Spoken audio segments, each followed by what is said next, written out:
जय हिंद साथियों, आपका बहुत बहुत स्वागत है हमारे इस महत्वपूर्ण एनसीईआरटी के सेशन में, जो भूगोल का सेशन होगा। ये साथियों क्लास 6 से 12 तक के महत्वपूर्ण एनसीईआरटी के क्वेश्चन हम आपके बीच में लेकर आने वाले हैं, जो हिंदी मीडियम में होगा। सभी परीक्षाओं के लिए एनसीईआरटी क्लास 6 से 12 तक की महत्वपूर्ण होती है और सभी परीक्षाओं में पूछी भी जाती है। तो ये टॉप क्वेश्चन आप हमारे साथ देखने वाले हैं। ये क्लास नंबर 2 है। अगर आपने इसका सेशन 1 नहीं देखा है तो उसको भी देख लीजिए। एनसीईआरटी टॉप एमसीक्यू सेशन चल रहे हैं।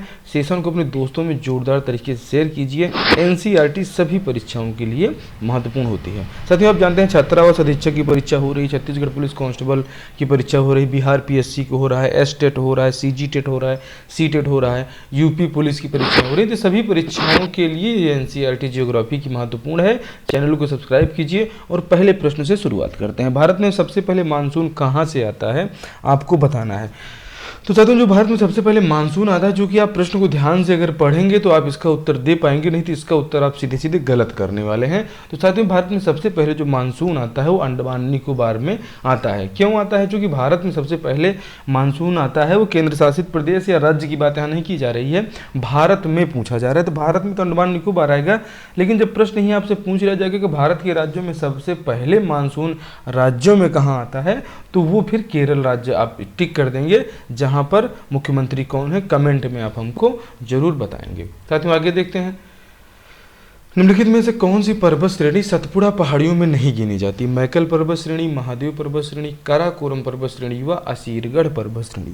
आप जानते हैं 7 पहाड़ियों का एक समूह है सतपुड़ा पहाड़ियां, और इसमें मैकल पर्वत श्रेणी आती है, महादेव आती है, असीरगढ़ आती है, लेकिन काराकोरम साथियों आप जानते हैं कि जो लद्दाख में आपको श्रेणियां मिलती हैं, लेह लद्दाख में, वहां पर ये काराकोरम श्रेणी आपको देखने को मिलेगी। तो ये साथियों सतपुड़ा जो है पहाड़ियों में नहीं गिनी जाती हैं, उन 7 पहाड़ियों के समूह में नहीं आती हैं। सतपुड़ा पर्वत श्रेणी की सबसे ऊंची चोटी आपसे पूछी जा रही है, दोद्दा बेटा, धूपगढ़, माउंट एवरेस्ट, और ऑप्शन डी में कंचनजंगा दिया गया है। तो साथियों, ये जो धूपगढ़ है ये सतपुड़ा पर्वत श्रेणी की सबसे ऊंची चोटी है। सतपुड़ा रेंज की खासियत देखें कि महादेव पहाड़ियों में ही स्थित है सतपुड़ा रेंज, और सतपुड़ा की रानी जो है साथियों पंचमढ़ी को कहा जाता है, जो बहुत ही अच्छा वहीं पे दर्शनीय स्थल है। माउंट एवरेस्ट आप जानते हैं कि दुनिया की सबसे ऊंची चोटी है, और कंचनजंगा भारत की सबसे ऊंची चोटी है। दोद्दा बेटा को कमेंट बॉक्स में आप छाप कर हमें बताएंगे। साथियों, पश्चिमी घाट की सबसे ऊंची चोटी आपको बताना है। ये प्रश्न आपके सामने था। इस प्रश्न का सही उत्तर है अनाईमुड़ी है। आप देख रहे हैं यहाँ पर कि अनाईमुड़ी जो है साथियों पश्चिमी घाट की सबसे ऊंची चोटी।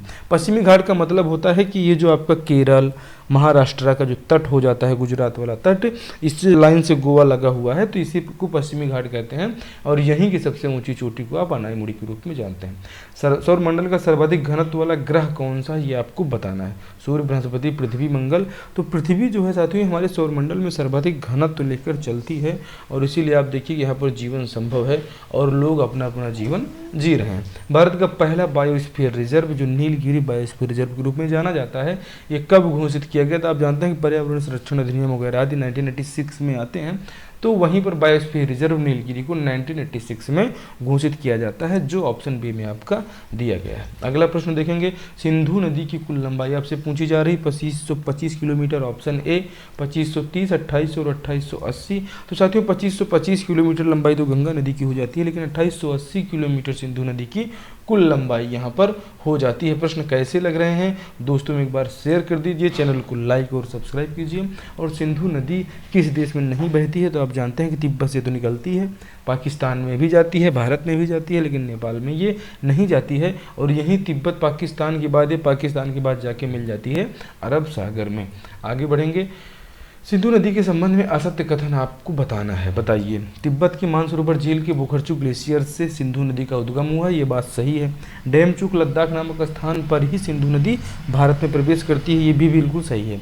जास्कर श्रेणी और लद्दाख श्रेणी आप देखते हैं कि जो काराकोरम श्रेणी है, यहीं पर आपको ये तीनों श्रेणियाँ एक लाइन से मिलती हैं, बगल बगल में हैं। जास्कर श्रेणी, लद्दाख श्रेणी और काराकोरम श्रेणी को आप याद रखेंगे। और सिंधु नदी कराची के पास गिर जाती है कहाँ? अरब सागर में, बंगाल की खाड़ी में नहीं गिरती, इसलिए ऑप्शन डी आपका यहाँ पर असत्य कथन है सिंधु नदी के बारे में। तो इन्हें आप तीनों ऑप्शंस को याद रखिएगा। चौथा ऑप्शन भी आपको याद रखने लायक है, क्योंकि सिंधु नदी कराची के पास अरब सागर में गिरती है, बंगाल की खाड़ी में नहीं गिरती है। आगे देखिए, निम्न में से कौन सिंधु की सबसे बड़ी सहायक नदी है? तो साथियों सतलुज, रावी, चिनाब, ये सभी जो हैं ये तो इसी सहायक नदियाँ हैं, लेकिन चिनाब जो है साथियों ये इसकी सबसे बड़ी सहायक नदी हो जाती है। अगला प्रश्न की तरफ हम बढ़ते हैं। चंद्रभागा नदी के नाम से भी जानी जाती है कौन सी नदी है साथियों? सतलुज, रावी, झेलम, चिनाब। तो ये जो चिनाब नदी है ये किस नाम से जानी जाती है? चंद्रभागा के नाम से जो है इसको इसी नाम से जाना जाता है। निम्न में से कौन सी नदी चंद्रभागा नदी के नाम से जानी जाती है? तो चिनाब को आप याद रखिएगा। वीडियो को लाइक कर दीजिए, शेयर कर दीजिए और चैनल को सब्सक्राइब कर लीजिए। साथियों चिनाब नदी को ऋग्वेद में किस नाम से संबोधित किया गया है? विपाशा, सरस्वती, इंद्रावती या अस्किनी? तो साथियों अस्किनी के नाम से चिनाब को संबोधित किया गया, कई बार परीक्षाओं में पूछा गया है, इन्हें आप याद रखिएगा। और अगला प्रश्न देखते हैं कि एनसीईआरटी आप 6 से 12 तक आप हमारे साथ देख रहे हैं, चैनल पे नए हैं तो सभी परीक्षाओं के लिए ये एनसीईआरटी इंपॉर्टेंट है। भूगोल आप हमारे साथ देख रहे हैं, क्लास 2 है, क्लास 1 नहीं देखा है तो जाके देख लीजिए और अगले प्रश्न का जवाब दीजिए। नर्मदा नदी निम्न में से किस राज्य में नहीं बहती है?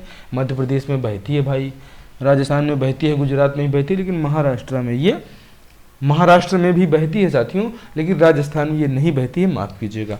मध्य प्रदेश, गुजरात, महाराष्ट्र में बहती है, राजस्थान में ये नहीं बहती है। बहुत बहुत धन्यवाद आपका।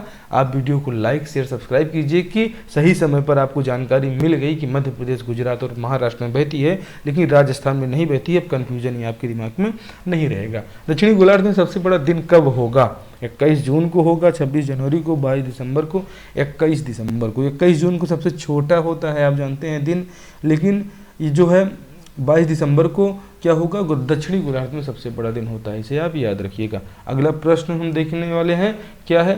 नर्मदा नदी निम्न में से किस स्थान पर अपना जल विसर्जित कर देती है, अपना जल गिरा देती है? तो आप जानते हैं खंभात की खाड़ी जानते हैं हम लोग, खंभात की खाड़ी में नर्मदा नदी अपना जल गिरा देती है। बंगाल की खाड़ी तो जियोग्राफी पढ़ने वाले के दिमाग में कोई सवाल ही नहीं आएगा।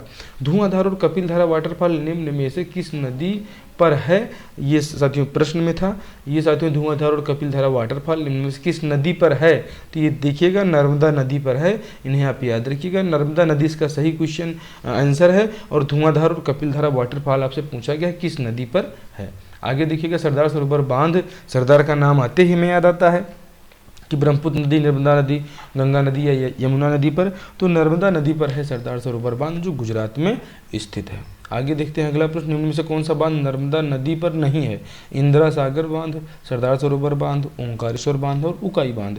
तो साथियों ओंकारेश्वर, इंदिरा सागर बांध और सरदार सरोवर बांध ये नर्मदा नदी पर हैं, लेकिन उकाई बांध नर्मदा नदी पर नहीं है। जो कौन सी नदी पर है? तो ताप्ती नदी पर ही आगे आपको देखने को मिलने वाला है। निम्न में से कौन सा बांध कृष्णा नदी पर नहीं है? नागार्जुन सागर डैम कृष्णा नदी पर है, श्री शैलम कृष्णा नदी पर है, उकाई बांध साथियों ताप्ती नदी पर है और इनमें से कोई नहीं, इसका सही वाला उत्तर हो जाता है इस प्रश्न का सही उत्तर। ठीक है, आगे देखते हैं कि निम्न में से कौन सा युग्म गलत है? हीराकुंड परियोजना महानदी पर संचालित की जा रही है, सही बात है। सलाल परियोजना चिनाब नदी पर, याद रखिएगा एग्जाम में पूछा जाता है। उकाई बांध ताप्ती नदी पर, ये भी सही है, लेकिन भाखड़ा नांगल बांध किस नदी पर है? क्या सिंधु पर है? जी नहीं, यही ऑप्शन आपका गलत हो जाएगा। भाखड़ा नांगल बांध, भाखड़ा नांगल परियोजना ये सतलुज नदी पर चलाई जा रही है, इसे आपको याद रखना है। तो भूकंपों का देश बच्चा बच्चा जानता है कि आइसलैंड को नहीं कहते हैं, जापान को कहते हैं, इन्हें आप याद रखिएगा। ठीक है, आगे बढ़ेंगे और अगले प्रश्न की तरफ देखेंगे।